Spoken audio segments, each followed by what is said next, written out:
Brian and Kenzie in the morning.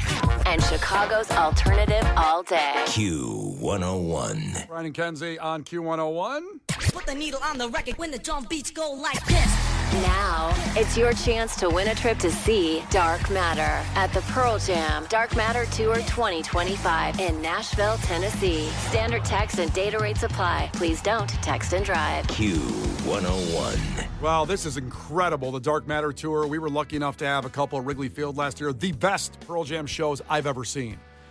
A Christmas card, a love letter to Chicago, if you will. So they're doing 10 tour dates this year in just 5 cities. Nashville's one of them. We're sending you there. Nashville this May, round trip air, 2-night stay, Record Store Day vinyl, Pearl Jam merch, and 2 premium tickets to see Pearl Jam at Bridgestone Arena, plus Dark Matter lounge passes, VIP style. This is outstanding. All you got to do is text to this text number right here. It's a different one than usual, 95819. Text the word jam, as in Pearl Jam, but just jam, J-A-M, to 95819 right now for your chance to win. Jam to 95819. I want one of the Brian and Kenzie people to win that sucker. It's going to be amazing. Yeah, and just to point out, because we're already getting a lot of texts, it's not the normal text line. So you know how you text us like, and you want to chime in, like that was fun. This goes somewhere else. So 95819. So pause if you're about to text us, think about it, let the number sink in, send it somewhere else. Yeah, do that because you won't enter otherwise. Yes. We can't forward it. Mm-hmm. So we're not going to do that. We're not going to forward all of them. I can't do that on behalf of. Submit everybody on behalf of. So over the weekend, as a lot of people just getting back to work, the Saturday Night Live 50th took over the entire weekend. From Friday night's concert to airing the first episode ever on Saturday, and then the 50th anniversary special on Sunday. That was, got about a good 7-8 hours of content. And really, for me, realizing, you know, people always say there's some seasons. It's very easy to be negative and go, this season sucks, or these people aren't funny. But when you go through all of it, man, is there some incredible moments, the outstanding talent, when they put it all in one room and went over the crowd. All these people came from Saturday Night Live. Well, historically, very rarely in real time has the show been revered by critics. The show's remembered for what people do after they leave SNL. Yeah. And then you go like, that's right, Sandler was so funny on the show, Chris Rock was so funny on the show, but like those guys were fired from SNL. Yeah. It wasn't until they left and got way more famous that then people looked back fondly on their SNL time. And we wanted to break down some of it over the weekend. And one of the biggest things people were talking about is Adam Sandler introducing Post Nirvana, which was Dave Grohl, Chris Novoselic, Pat Smear, and Post Malone doing Smells Like Teen Spirit. This was Friday night on that Friday concert on Peacock. And I don't know your thoughts on it. If you didn't hear it or saw it, here's what it sounded like. Post Nirvana! Posty on the guitar, by the way, with Pat Smear.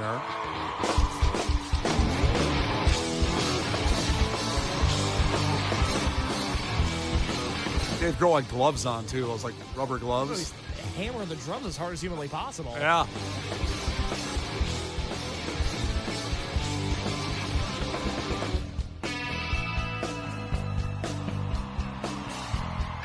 Sounds like Nirvana. Yes.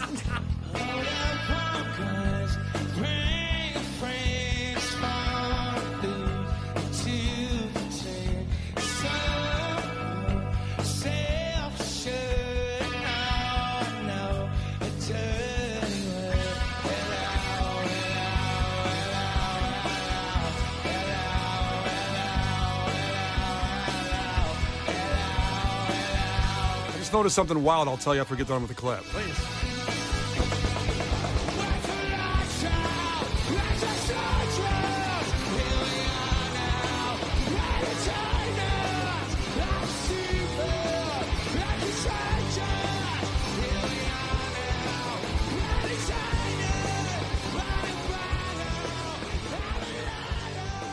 Wow. So what I just noticed is I'm enjoying it a lot more just listening to it as opposed to watching it. Dude, when you don't have to look at Post Malone. Well, Be nice. I am being nice. I'm saying... Not you. Okay. Oh, okay, yeah. Well, first off, he did look incredibly thin. Post Malone has lost tons of weight. And that's not a critique of him, but he does look super thin, and he also has veneers now, fake teeth that are really veneery. They're aggressively fake teeth, and you can kind of tell, which is a bit of an odd thing to look at. Yeah. Now, I love Post Malone because he always does show an honor to whether it's grunge or country album. The guy can do almost anything. But when I was watching it, I didn't think the vocals, I was kind of like, okay, I get it. But now listening to it, I like it more for some reason without watching it on TV. Does that make sense? Like he sounded more like Kurt than I even thought now. Yeah. I don't know. I had my Sonos soundbar up loud. I don't know why I didn't hear it when I was watching it. But maybe just because it's so weird to see Post Malone fronting Nirvana that my brain couldn't process it. But now just listening to it, I was like, damn, that was pretty awesome. Well, and everyone's like, well, he's got Kurt. And I go, well, Kurt was unavailable. So I just, this wasn't like they preferred him. It was, you have to just cater expectations. My mom's favorite saying is lower your expectations. Oh my you'll God. be happier in life. But it's true. It's like, well, obviously, how crazy if all of Nirvana could have been, that would have been amazing. But it can't be. It was a great tribute. It was a really good option. Be happy. Well, like I say, I was trying to think, could someone else have done it better? But I really, now listening to it, I was kind of like, all right, I think Post Malone was perfect for that. Actually, now I'm liking it more now than I did Friday night. Well, it's a little bit like Emily Armstrong with Linkin Park, where she has filled the void that Chester Bennington left, and I like that they went with a woman when Linkin Park reunited because it was something so different than Chester. And I wouldn't want,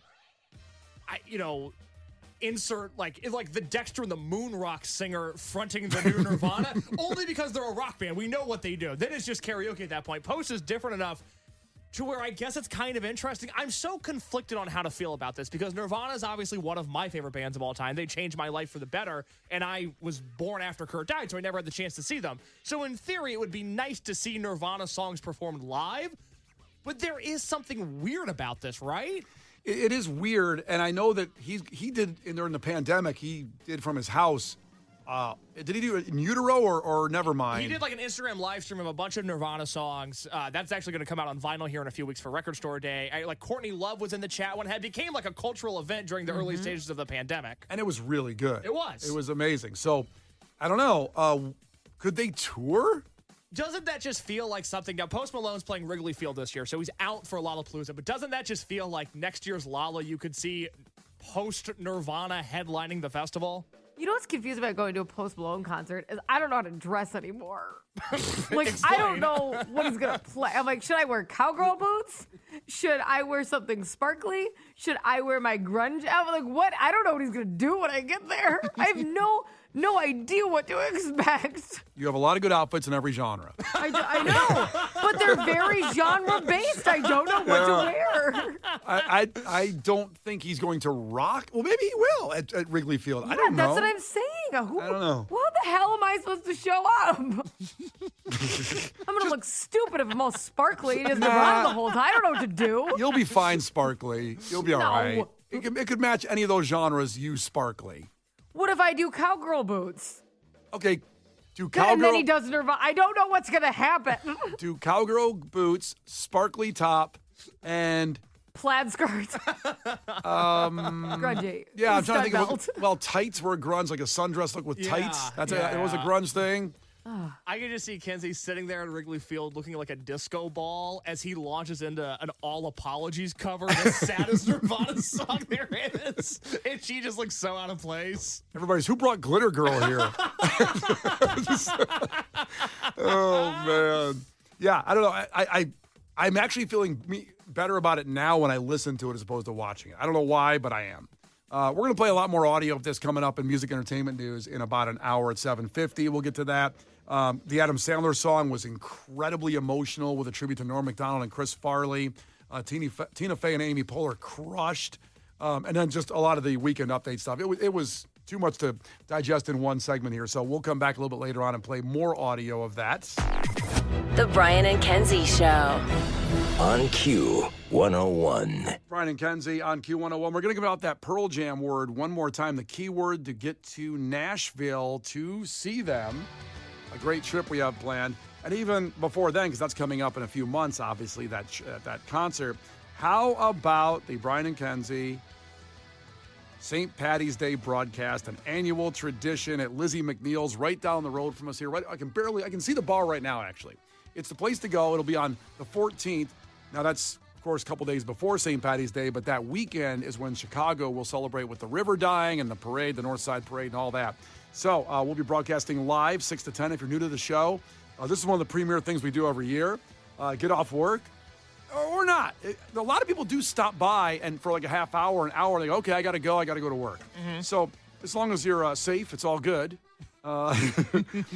Because I was not last year safe. By the end of it, I needed to Uber home. And we took care of you. Everything was fine. You didn't hop behind the wheel of the Rogue. Everything was fine. I would like to point out that we were like, nah, just drive. That didn't happen. Come on, wimp. Come on, wuss. What sucked is I had to come back here to get my car later when I sobered up. So embarrassing. It's a bad look. You're wearing the same clothes. Your hair's messed up. So all the information at Q101.com. Put it in your calendar right now on your phone because this is a party and there's a lot of surprises coming up. We give out concert tickets for all these shows we talk about. Like, let's say, for example, Lumineers at Soldier Field. Like every 15 minutes, the food, we have free food. And Lizzie McNeil's is Chicago's St. Patty's Day bar. It is so fun there. I love that place. And you brought up a great point. You know, we're there 6 to 10 doing the show as you hear it right now. You can get there at 6 and stay the whole time. You can get there at 8 and stay for a half hour. Just get in the building. It is the time that I celebrate St. Patrick's Day. I now look forward to it every year. It's some of the most fun we have throughout the entire year. It's funny because Kenzie will get this reference, but Case will not. That when you get there, we get there about 5:30 in the morning. And it's kind of like the scene in It's a Wonderful Life, Kenzie, when he goes back in the building alone and all the people are waiting out front to get in because they want their money. Oh, God. And George Bailey walks in with the keys and opens the door to let them all in. That's what it's like for us to go because people are waiting. The line is out the door, and I'm like, hey, it hasn't started yet. It's not going to start for a while, but we love you. The crew members come out in full force and get that line going early, and it's the best. Lizzie McNeil's Irish Pub. So that's our St. Patty's Day broadcast Friday, March 14th, 6 to 10 a.m. And remember, you're just about 9 minutes away at 8:20 before we get to Kenzie's Crimes. We'll give out the Pearl Jam keyword to get that trip to Nashville. The Brian and Kenzie Show. On Q101. The Brian and Kenzie Show. On Q101. Brian and Kenzie on Q101. Time for some music and entertainment news. And the only thing really to talk about is Saturday Night Live taking over all of your content, all of your timelines for the last 4 days, starting with the concert on Peacock Friday night, which Eddie Vedder, we're talking about Pearl Jam a little bit, just crushed and probably stole the show. Miley Cyrus was amazing with Brittany Howard. Even Lady Gaga was really good. Jack White closed the show. Outstanding. Just some really great stuff. Obviously, we talked about Nirvana with Post Malone, and we played that audio earlier. It was pretty damn awesome. And then, of course, they re-aired the first episode 50 years ago on Saturday night, and then had a big celebration Sunday night with the 50 years. And just looking at the crowd, and you can say what you want about different seasons of Saturday Night Live and here and there. That was a weak season. This guy wasn't great. When you go through the whole crowd and see it, and you realize it took over all of our lives, at least some sketch is one that we all hang our hats on. Absolutely. Yeah, so good. I don't know, Kenzie, what was the most enjoyable part for you of that thing? Well, first off, I just have to say that Eddie Murphy and Will Ferrell just have to be like goated because they just still are so incredibly good at it. They were always amazing at it. And then they just still they should be able to cast right now. It would be hilarious. Yeah. But absolutely, hands down, my favorite sketch of the entire thing was The Scared Straight, which did have Eddie Murphy, Will Ferrell, Kenan Thompson, and Jason Sudeikis in it. Mm-hmm. I literally could not breathe between Eddie Murphy and Will Ferrell's outfit, and then Eddie Murphy's lines. It was one of the best written things. And then Eddie Murphy, one of the other hardest times I laughed was him acting as Tracy Morgan when Tracy Morgan was next to him pretending to be somebody else. And I thought the whole thing was very clever and written so well. And I really loved it. But those were definitely my two highlights. And I just thought Eddie Murphy and Will Ferrell shined in this. Yeah. Case, what about you? I really liked what Amy Poehler and Tina Fey did, where they did the Q&A with the crowd. And this ticket to get into the building among all of the A-listers, all the people in Hollywood, this was as hotly a contested of a ticket as there has been to get in the building for this. And then I thought they did a really great Q&A with people from Peyton Manning to Reverend Al Sharpton to Fred Armisen. It was just an incredible collection of who's who. Here's a little clip of that part. Well, even after 50 years, there are still things about SNL that people don't know. So we are here to answer any questions people still have about the show. Yep. Don't be shy. Just raise your hand. Hi. I'm Fred Armisen. Thanks. Thank you. Thanks, you guys. My question is, do you know why Lauren cut Vampire Office? Well, in 2005, I wrote a sketch called Vampire Office, and it played pretty well at Dress and then didn't get on air. Okay, I guess maybe other sketches did better? No, it was a pretty bad show. I don't know. Okay, well, maybe he just didn't like it. Well, do you know if he saw the changes I was gonna make? Because I cut the beat where Finesse comes in as Simon Cowell. And... Wait, are you holding the sketch right now? Yeah. Do you think I should resubmit it? Sure, yeah. Great. Next time, Spacey hosts. I thought that was one of the funnier moments because I didn't expect Fred Armisen to like crush like that, even though he's very funny. He's fantastic. Oh, I was dying during that. So good. Like you said, they went for about a good 10 minutes at one point. I can't remember who stood up and goes, it's just as an excuse to put on a lot of cameos of people in the crowd. And they went, no. And then that's when they showed Al Sharpton after that. So, yeah. God. I loved. Also, who was hilarious in the question and answer was Zach Galifianakis. Fantastic. Oh. Him and Keith Richards of the Rolling Stones. Oh my God, he just nails. He's always so pissy. It's so funny.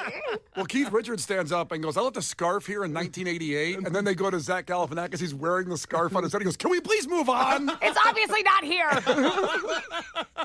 A moment that I was dying in the Weekend Update when the girl at the party you wish you hadn't started a conversation with sketch, Cecily Strong, and I didn't remember that bit from that cast. I must have missed that whole season. You just weren't watching SNL in 2012, I guess. I mean, let's be honest. There's a lot of seasons where we just didn't pay attention because there's so many of them 50, and I was crying at this bit in Weekend Update. Well, even after 50 years, there are still Hold on, that's still things Tina about Fey. SNL Oh, my that bad. My bad. Why didn't the thing play? Here we go. Okay, here we go. Thank you, Case. Well, there's a lot going on in the world right now, and here to tell us her thoughts on all of it is the girl you wish you hadn't started a conversation with at a party. Hello, Michael. Hello, Callum. Notice anything different about me? Oh, are you pregnant? Wow. You just assume I'm pregnant just because I have a baby inside me. That's misogynistic. Well, congratulations. We're so happy for you, and it's nice to see you. Oh, is it nice, Michael? Yeah, is it nice to be on the verge of the apocalypse? It's devastating. It's a constipational crisis, literally, for me. Do I even want to bring a baby into this world, or should I just, keep her in here for another 3.5 years? I don't think you can do that. Oh, I guess you know more than my OBGNY. Do a research, Michael. Fact. 90% of babies born today will never know who your father is. My father? 3 out of 4 kids get bullied, and only 2 of them deserve it. What? And there are people in Africa right now. Was that it? Yeah, there are people there now. You should know that, Michael. Read a phone. Oh my God, I was hyperventilating during that bit. Oh See, my God. that's what was so good about it, because I don't remember that bit from 2012 that much, and I was like, wow, that's a funny ass bit. It was really good. And you didn't remember Drunk Uncle either, and that's the one you came in raving about this morning. That's the one that got me too, and that was the same sketch, because Yeah. it was Weekend Update with Colin Jost and Michael Che, and then the Drunk Uncle, who is Bobby Moynihan, and again, this is a little clip of it, but I was crying during this. So good. When I was a kid, everyone was pregnant. It went high school, baby, married, Vietnam, job you hate. Okay? But nowadays, it's just, oh, I'm sorry, can you yassify my chickpea pasta? Excuse me, are these flare jeans AI? Oh, great, we're in a brave new world. Not my Captain America. Drunk Uncle. This is The Panama Canal is ours, Colin. Oh my God. That's how you sound after a night out drinking. That's like night 4 of Twisted Christmas, Brian. Oh, that's so me. I love that. Get out of high school, married, job, Vietnam, job you hate.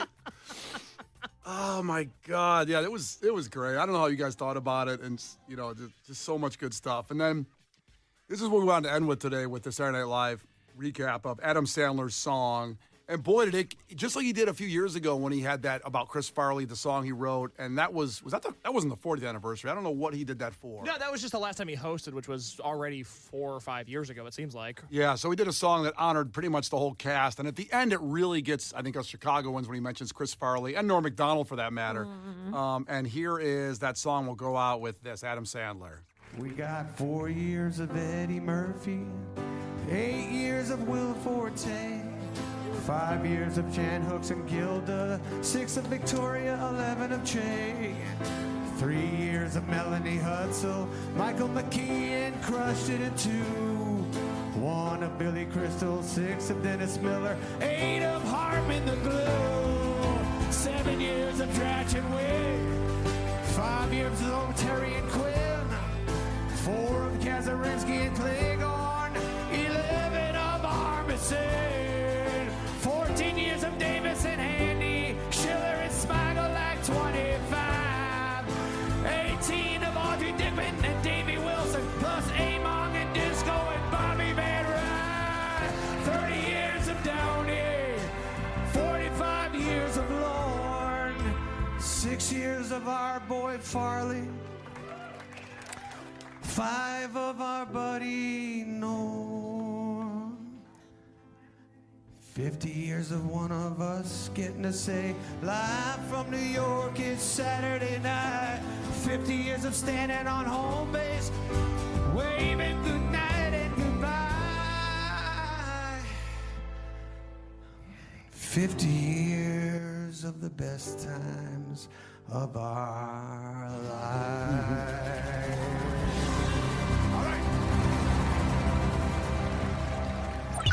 The Brian and Kenzie Show. Q101.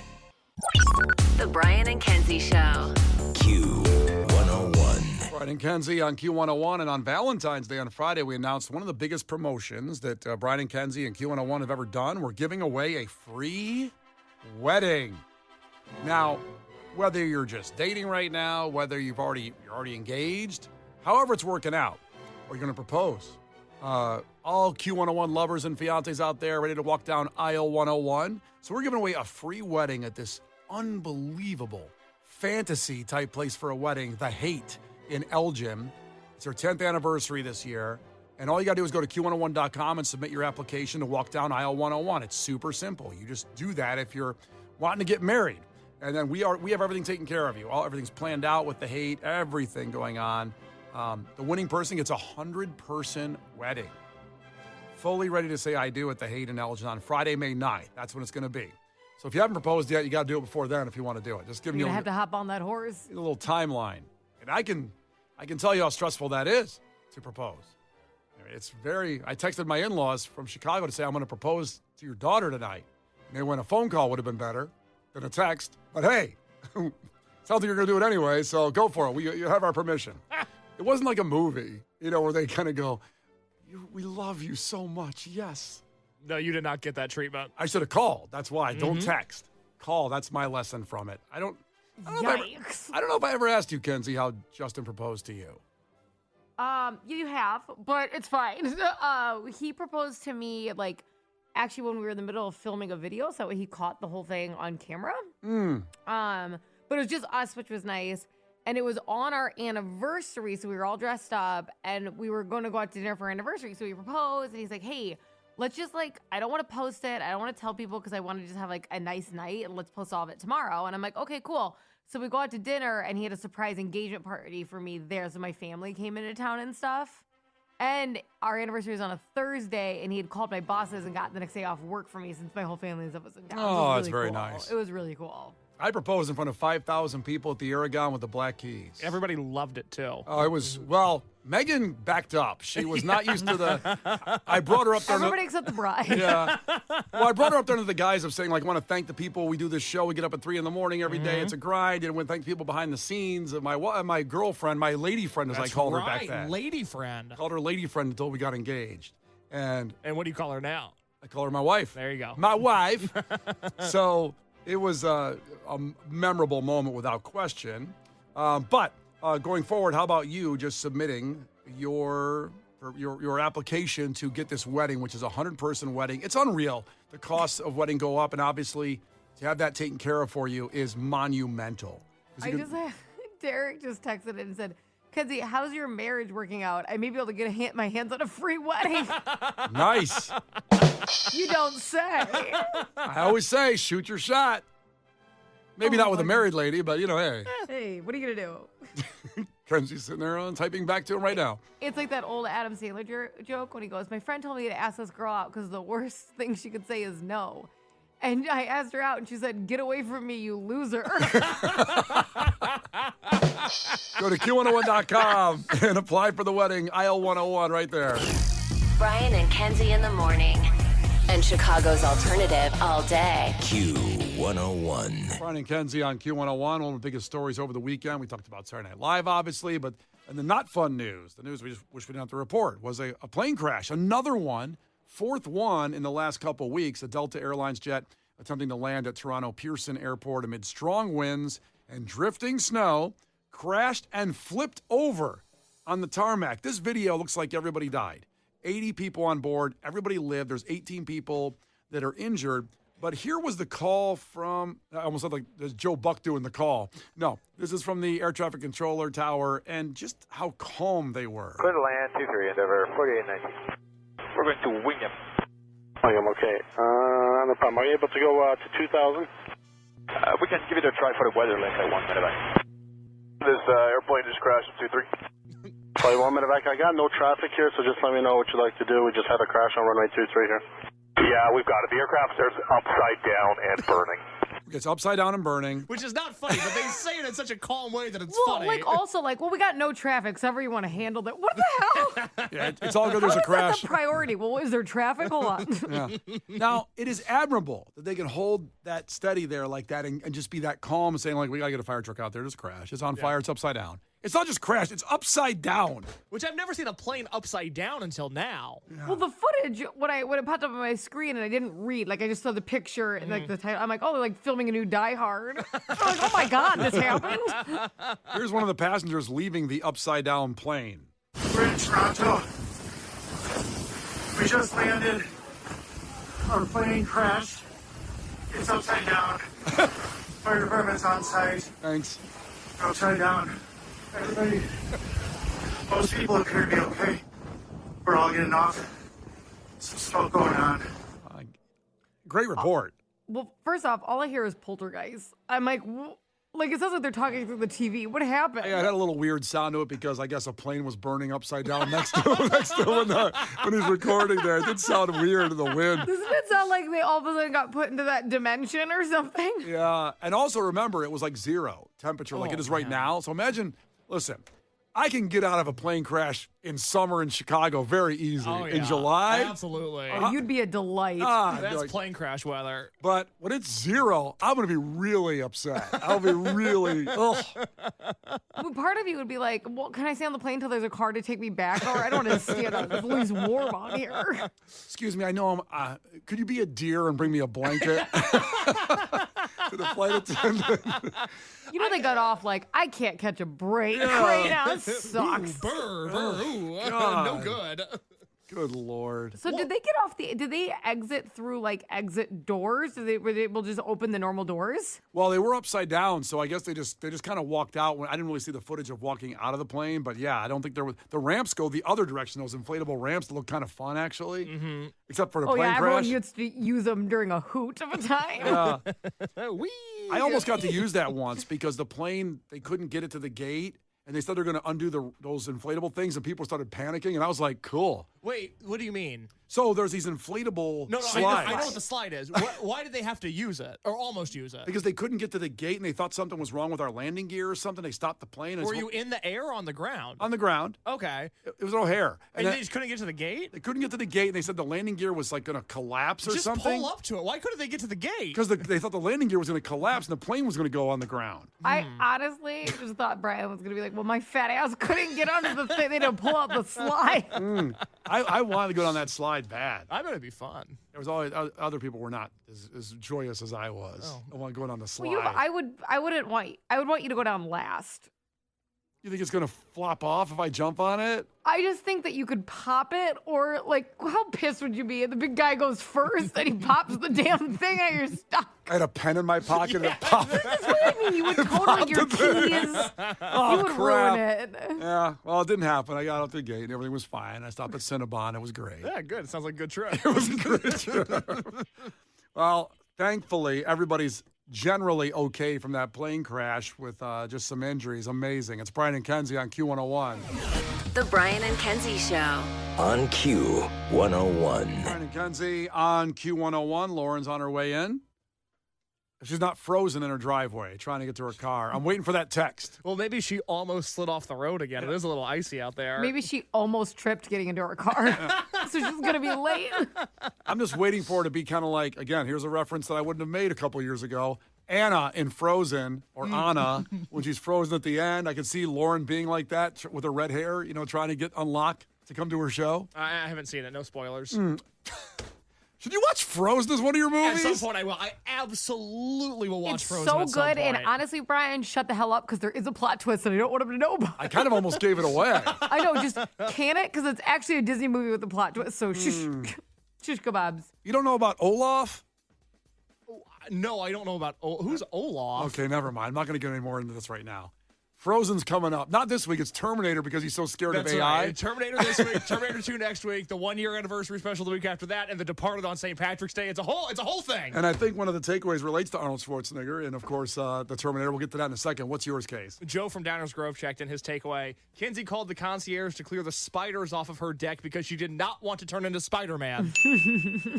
That was a long time ago. I can't handle the responsibility. I'd be the worst superhero. I'd be like, it's a Saturday. I'm not going to save you. Oh, it's coffee. Mimosa day. It's brunch. Yeah, what am I? Come on. I can't be like 24/7 here. Okay. What do you got, Kenzie? Takeaway from 219, as the great Arnold Schwarzenegger used to say, heat it down.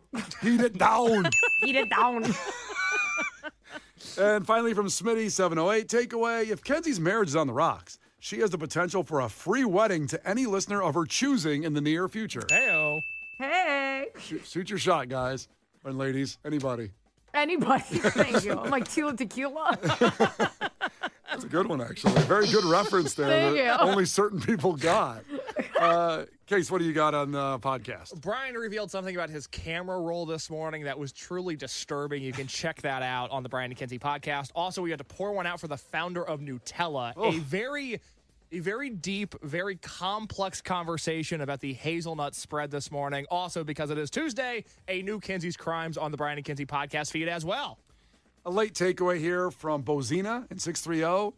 Today's takeaway, I'm stealing Kenzie's mom's favorite saying. Lower your expectations. What a way to go through life. It's true. It helps. Everything looks awesome when you lower your expectations. Yep. There you go. Brian and Kenzie in the morning. And Chicago's alternative all day. Q101.